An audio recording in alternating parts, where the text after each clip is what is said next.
Hi, Dr. Davidson here with the Roadrunner Rundown. Hey, today we are standing in front of the Golda Meir House. So those of you who know that Golda Meir was the Prime Minister of Israel may be asking, why is there a house for Golda Meir in the middle of downtown Denver and on the Auraria Campus? Well, let's go in and find out. Hey, Norm, Provizer, how are you? Yeah. Welcome to Golda's. Thank you. So you are a professor in the political science department, and we're here in the Golda Meir House. And can you tell us a little bit about why this house is here on this campus? Yeah, because this isn't Israel. And she was Prime Minister of Israel. The house is here because when she arrived, the family left Kiev, which was then part of Russia, now the Ukraine. That's right. And the family came here and settled in Milwaukee. And when she was 14 years old, they lived in Milwaukee, her parents didn't want her to continue her education. She wanted to go to high school, she had plans, she liked academics. But Wisconsin at that time didn't allow married women to be teachers. So from her mother and father's viewpoint, being a teacher was not a good idea because what you ought to be wanting is to get married. And actually they had someone lined up for her. Oh my.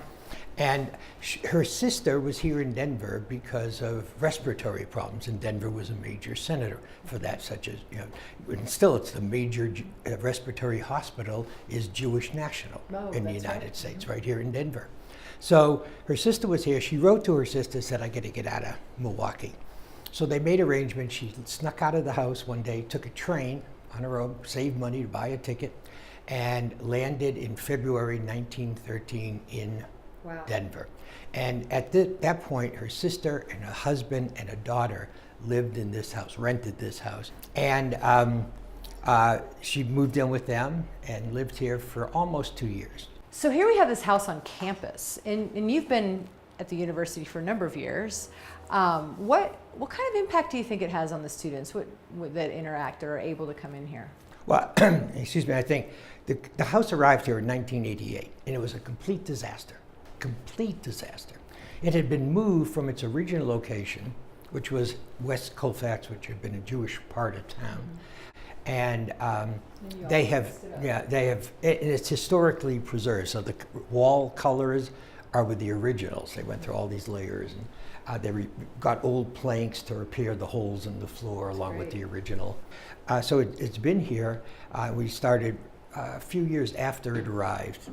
We started the Golda Meir Center for Political Leadership, just to have activities connected. So it wasn't just a house, it had ongoing activities. So you're focusing on her legacy and her role as a leader and those kinds of lessons for students.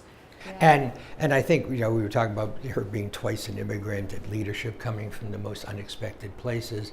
I think it's a reminder for everyone and our students that, you don't sit there and say, well, I didn't go to Yale, I'll never succeed.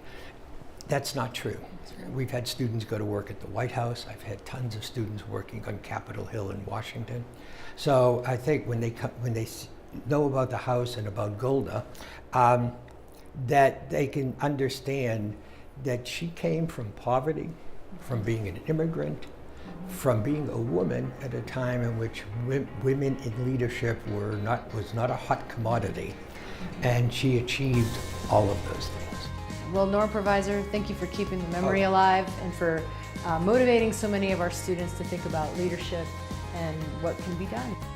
That's it for the Roadrunner Rundown. See you next time.